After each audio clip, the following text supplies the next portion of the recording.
Yo, what is up? It is Miami day 6, and dude, what are we doing today? Is this the day that we're hanging out with Carlos Puyol? And what is happening? What are you? Hey, what's good? Yo, we're going on a yacht. My dad's got a yacht, and he's letting us take it out, getting some chicks. Carlos Puyol is gonna be there.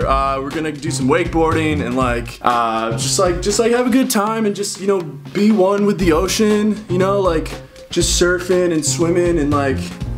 Wait, hold on. You look like Jake Paul.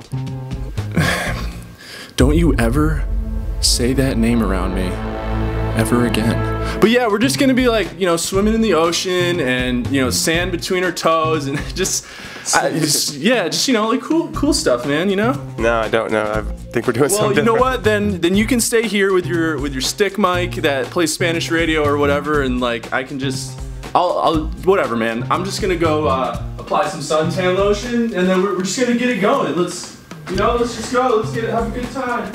I like my stick mic that plays Despacito. What a And actually, do you know what is happening? We're giving away 2 sets of 2 tickets at the pickup game tonight at Soccer Planet USA at 7 p.m. So if you're in town, you should come and hang out and do that. And we're doing previews and predictions, and we're gonna start with Real Madrid versus Barcelona. In the first El Clasico to be contested outside of Spain in 35 years, and the first time that it has ever been held in the United States, this one is a preseason dress rehearsal for the Spanish Super Cup next month. Madrid comes into this one on the back of a 4-1 ass-kicking by Manchester City, but they've been without Cristiano Ronaldo, who's taking this time to build his brand in China, and who is clearly saving his energy for the more important games so he can lock up his 5th Ballon d'Or to tie Messi's record. And Barcelona come into this match relying on game-winning goals from Neymar, who has scored 3 in 2 games under intense scrutiny about whether he's going to stay with Barcelona or leave to PSG. And with yesterday's fight at training with new signing Nelson Semedo, which saw a clearly frustrated Neymar walk off the field before training was over, and with Neymar canceling his own brand building trip to China right after this to focus on transfer business, things could be getting a little dicey for Blaugrana. In fact, manager Inigo was at Barcelona's training yesterday before the fight to do a little scouting. So Inigo is here at Barcelona's training doing some mean scouting for the upcoming career mode season. I see Rakitic, I see Messi, I see Neymar, Mascherano. Options, as I call them, options. They're moving away from me a little bit. They're intimidated or being asked to leave. Even Inigo has to be asked to leave sometimes. So taking all of these things into consideration, my prediction's gonna be 2-2. And up next, it's Monaco versus PSG. And yes, we finally have 2 clubs from one of the top 5 leagues in Europe playing in a real game, which means the new season is almost upon us, and that pumps me up. Because I need to start preparing for all my league preview videos.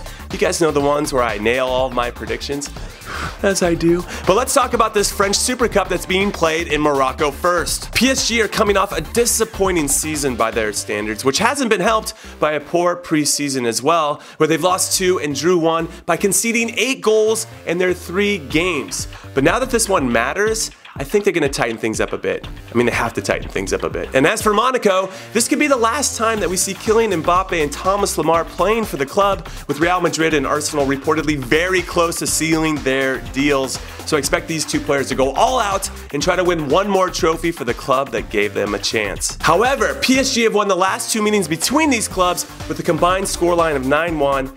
So it's clear that Neymar's new team has Monaco's number, and I like them to win 2-1. And now we have Arsenal versus Sevilla, which will be the Gunners' 2nd game of the Emirates Cup because they're playing Benfica the day before, so I expect some kind of split squad thing going on. But I felt like this game had more significance over the Benfica one because I heard Sevilla were especially invited to this competition to give Arsenal players tips on how to win the Europa League. That's a true story, and really nice of Sevilla to offer up that kind of advice. Also, Sunday was meant to be Alexis Sanchez's return to the Arsenal camp, according to Arsene Wenger, where perhaps he might have gotten 5 to 10 minutes in the Sevilla game. But as soon as Wenger announced that Sanchez was going to return, the Chilean posted a picture on Instagram captioned "sick," and not like "cool, sick, bro," like "I'm not feeling so good," indicating he may not be reporting to camp on Sunday, which further fuels rumors of his departure. I mean, we've all called in sick to avoid work at some point, but this is a savage move, and it's going to impact his club's performance in a negative way.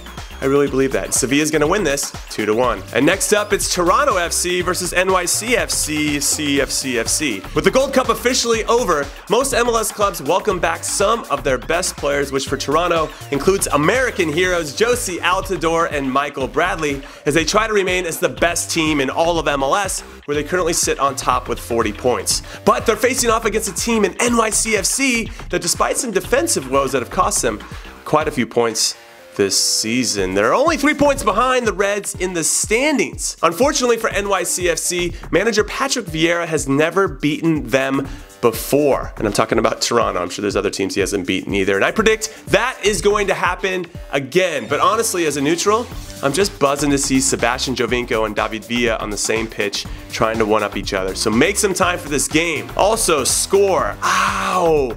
I'll say Toronto 3-2. And from the north of the US to the south, we have Pachuca versus Club America. So here's the big underlying storyline that you guys need to know about in Liga MX. Club America and Chivas Guadalajara are the two most successful teams in league history, but these hated rivals share the record for the most trophies ever with 12 after Chivas won it last season. So the race to get the 13th title is on.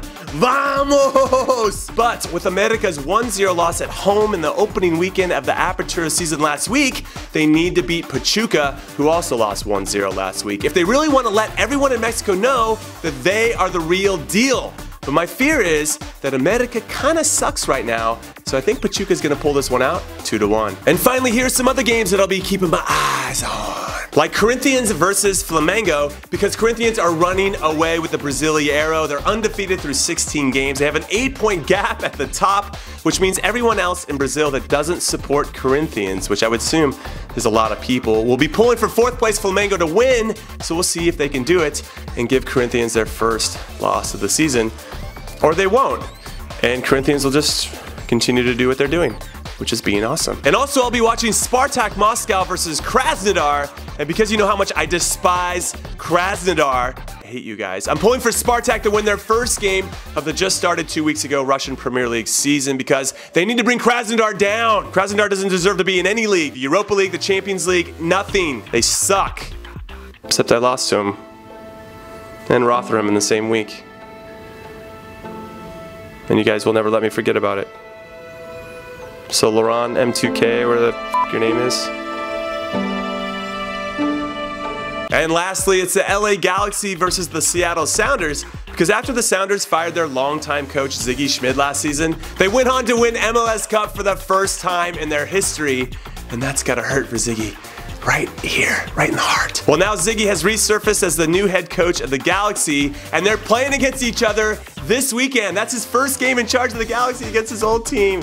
And now this game has some much added juice, and that is awesome. So I'm gonna make some time to watch it. I think you should too. All right, that's it. That is all I got. So enjoy your weekend. Enjoy me getting all of my predictions correct as always. And look for me on the social medias to get the behind the scenes of what's happening on our trip, I guess. Yeah. Follow me, man. Just follow me. We're gonna be on the yacht, sand between our toes. You know the deal, right? Later.